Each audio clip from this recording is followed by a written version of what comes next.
Letter भी release कर दिए, 30 लोगों को बुलाया है। इलेक्शन कमीशन कह रही है लिस्ट क्यों नहीं दे रहे हो, जो 30 लोग आएंगे।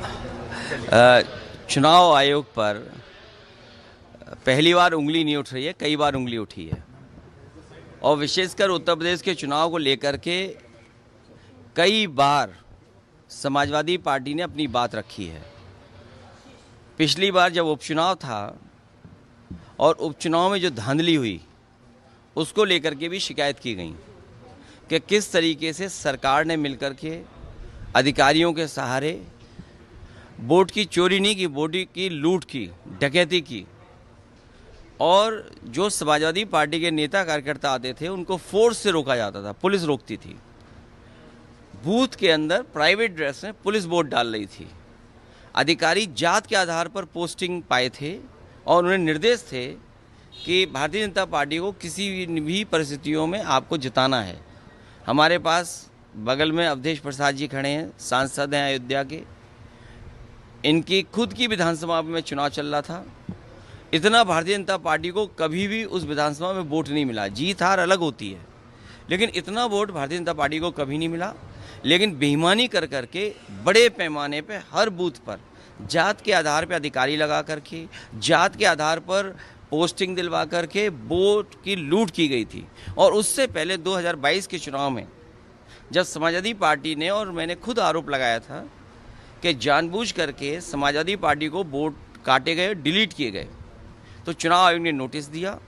नोटिस के जवाब में मैंने 18,000 ऐसे वोट जो डिलीट कर दिए गए थे, 2019 में उन्होंने वोट डाला था, 2022 में डिलीटेड हो गए थे, और जबकि वो वहाँ मौजूद थे।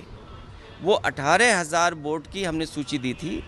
आज तक चुनाव आयोग ने कोई कार्रवाई नहीं की। कम से कम आज तो बताए कि चुनाव आयोग ने क्या कार्रवाई की है।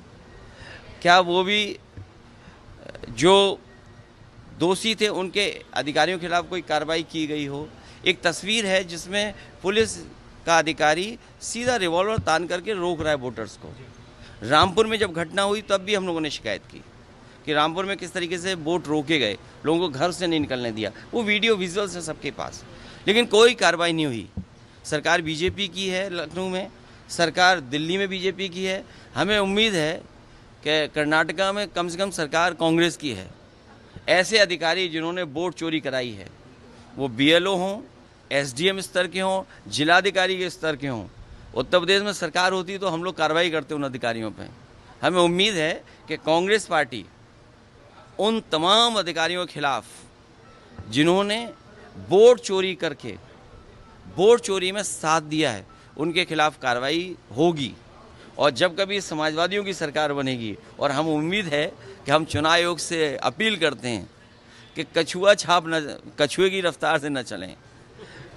इधर तो फास्ट ट्रैक बन गए हैं कोर्ट्स, फास्टेस्ट ट्रैक कोर्ट में कम से कम फैसले हों, निर्णय हो, जिससे लोकतंत्र बच सके।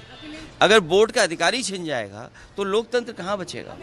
जो आप लिस्ट कह रहे हैं और आप कह रहे हैं कि मैनिपुलेशन, अभी थोड़ी देर में 18,000 तो मैंने प्रिंट आउट नहीं निकाले एफिडेविट, लेकिन मैं कोशिश करूंगा आप पत्रकार साथियों को 100 में दूंगा जरूर कि एफिडेविट के साथ हम लोगों ने चुनाव आयोग को शिकायत की थी 18,000 वोट जो डिलीट किए थे। तो पहले इस पर कार्रवाई कर दे चुनाव आयोग, ऐसे दोषी अधिकारी उन पर कार्रवाई कर दे। राहुल गांधी पे आपको कुछ नहीं कहना कि नहीं, वो क्यों नहीं वोट दे रहे हैं? नहीं, वो कांग्रेस पार्टी और राहुल गांधी, क्योंकि ये एक्सरसाइज इसके बाद होगी, उनके कार्यकर्ता लगेंगे और ऐसे वोट जो निकाल दिए गए, डिलीट कर दिए गए, उनका एफिडेविट लेके आएंगे। हम भी एफिडेविट लेकर के आए ना। हमने तो 18,000 वोट जो डिलीट हुए थे चुनाव आयोग को शिकायत की थी। चुनाव आयोग ये बताए कि उन अधिकारियों के खिलाफ क्या कार्रवाई की है।